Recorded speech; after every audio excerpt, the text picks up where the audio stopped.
Hello, folks. Continuing on with 1996 in film. Heading into the school year, not for me though. But of course, September 1996, we could talk about some films there.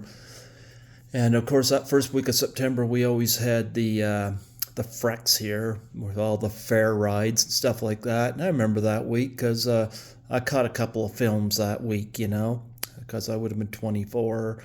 And these was at the old Twin Cinemas on the north side, which closed up in 2000.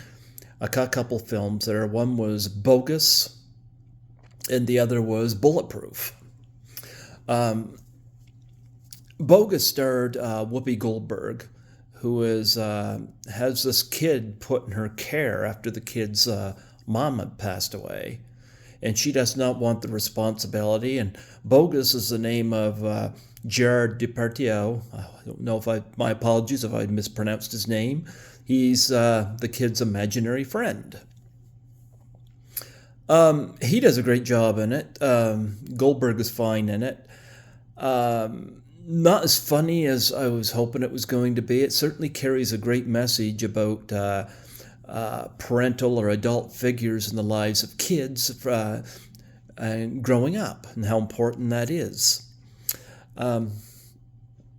Whoopi Goldberg was in a few films in 1996, and she was in The Associate. She was in Eddie and I think Theodore Rex, I think. So she was all over the place. Always loved the dreadlocks.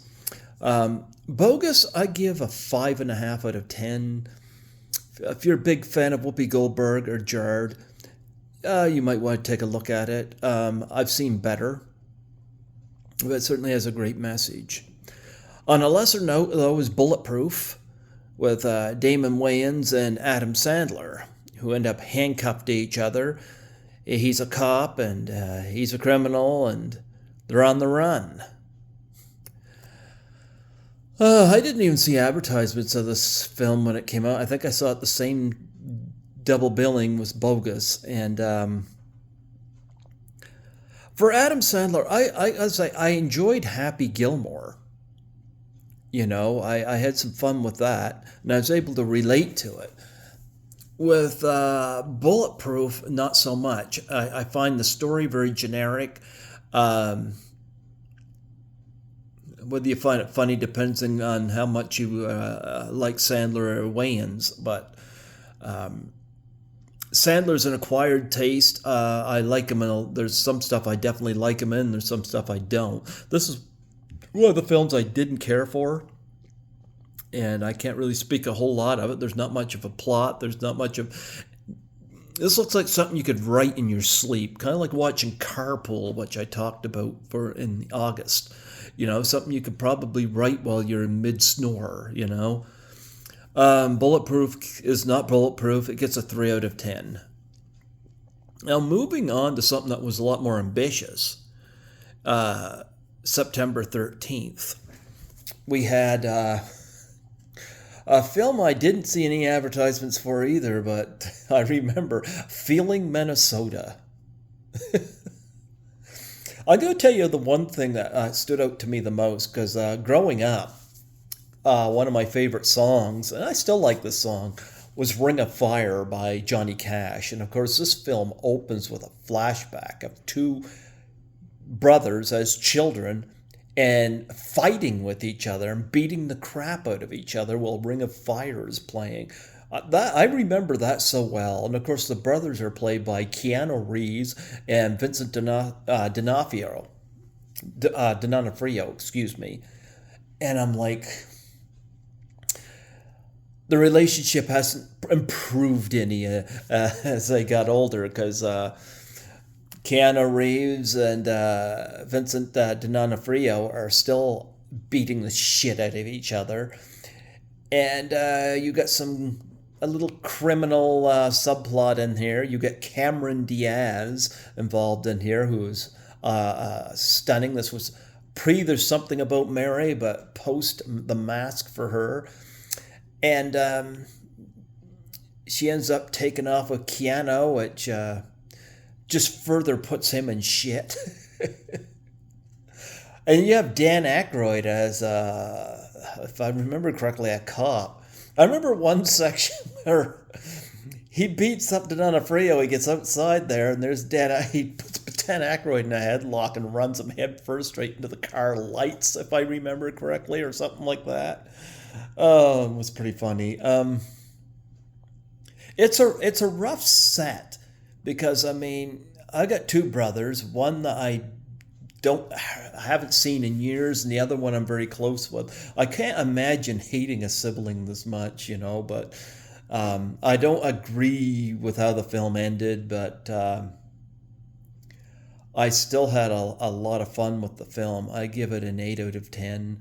It's definitely got some chuckles. It's a very, very absurd, outrageous, dark comedy. Moving on from there, we go to September 20th with a film I saw at the old 4-screen Kmart Plaza. I remember when this came out because I remember there was some Fredericton High School teachers that were attending that. They weren't attending it with me. I just happened to see them and line up to see it, and this was what they were seeing, The First Wives Club. This film could play easily a double billing with 9 to 5, the film with Jane Fonda, Lily Tomlin, and Dolly Parton. I think 9 to 5 is awesome. I love that film. I don't feel quite as strongly about The First Wives Club. I like the film on the surface. You got Goldie Hawn, you got Diane Keaton, and you got Bette Midler. You got to love all three. One of the things I hate, and this is where 9 to 5 handled this so well, is it doesn't have a hate-on for men. I mean, you got Dabney Coleman as the chauvinistic boss. But I loved how that film ended and how Dabney kind of comes out smelling like roses, but yet doesn't. And yet the women still win. And I like how 9 to 5 handled it. I wasn't quite so happy about it with The First Wives Club. Where, and I get it, the husbands were assholes. But you need to balance it because you don't want to divide your audience or isolate one audience from the other. Now with me, I'm especially a big Goldie Hawn fan, but I mean, I appreciate all three of these actresses, So I was able to go into this and enjoy that part of it. And I love the premise. It was a very formulaic comedy. I can't say I cared for the conclusion of it. But at the same token, I'm going to give it a 6 out of 10 because really, if you're a fan of these actresses, it's worth checking out. I am a fan of these actresses, so definitely. And Goldie Hawn is always a gem to see. She's so funny. But anyway, 6 out of 10 for First Wives Club. Now, moving on to the 27th of September. I got two films I want to talk about. The first one we didn't even get in our theaters, and I had the pleasure of looking at it just recently for this list, and it is, I love this kind of film. This is a very experimental kind of film. A lot of those come out since Pulp Fiction, and this looks like one of those inspirations. 2 Days in the Valley. You have a great ensemble cast in this movie. I mean, you got James Spader playing a deeply sadistic character. You got a couple of cops, one not so friendly, and then you got Eric Stoltz as one that's a little more empathetic. You got a couple of females in this that are deranged. You got Terry Hatcher, who wakes up and her husband's body is next to her, and of course she had paid off to have him killed. And you got Charlize Theron also involved in this, involved with Terry Hatcher, and she's caught in everything and playing all the sides she can, like Theron can do. And you also got a hitman who, I think it's Danny Athala. I'm going to screw up his last name, but he gets turned on. He gets shot, but he was wearing a bulletproof vest. And he goes, There's some funny stuff in this movie, and it goes in, excuse me, some weird directions. And the cast is great. The characters are interesting, and there's never a dull moment. It's definitely violent, and you're laughing at stuff that maybe you shouldn't be laughing at, but at the same token, a lot of it comes with some of the mishaps of the characters. It could, kind of like what I talked about with Feeling Minnesota. Very dark humor, but a very effective crime comedy. I give 2 Days in the Valley a 9 out of 10. It's definitely a well-made film, well worth checking out. Next up, another dark film. This is not a comedy, though. It's a thriller, but something very different. Extreme Measures. And it starred Gene Hackman, Sarah Jessica Parker, and Hugh Grant. A very different role for Hugh Grant, who's known for his romantic comedies. And here he is playing a serious role where he's being framed for some murders. And you got Gene Hackman as this. You gotta stick with me here because I haven't seen this film since it came out in theaters, but I do remember it had an interesting premise where there's homeless people and drug addicts on the street murdered, and parts of their body are being used on experiments. And the question is asked, is the death of a certain amount of people worth the cure of, say, cancer or anything like that? And that is a question that the villain of this film brings up.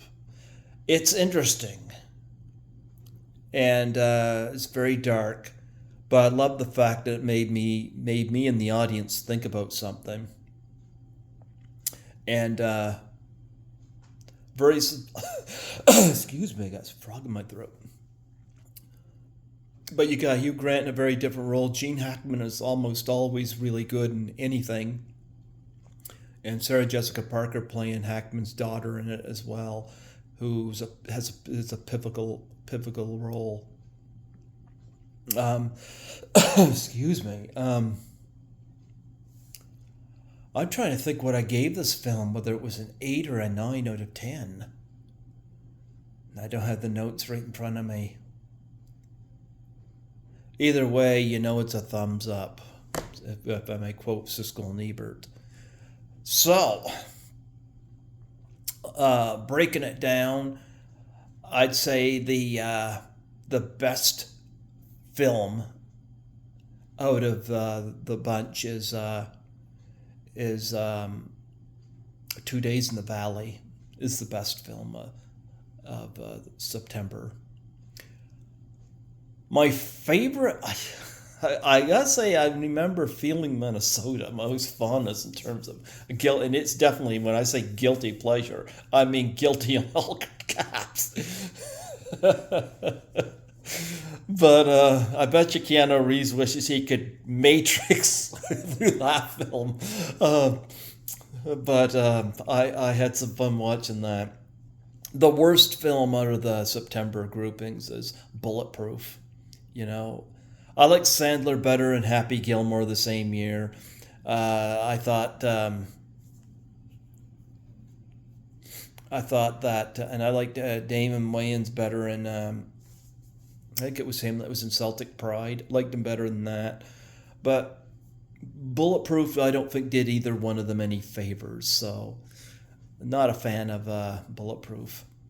So, that is September.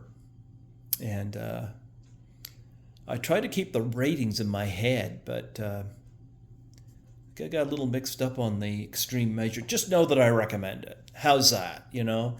So there you go. So stay tuned because October is coming.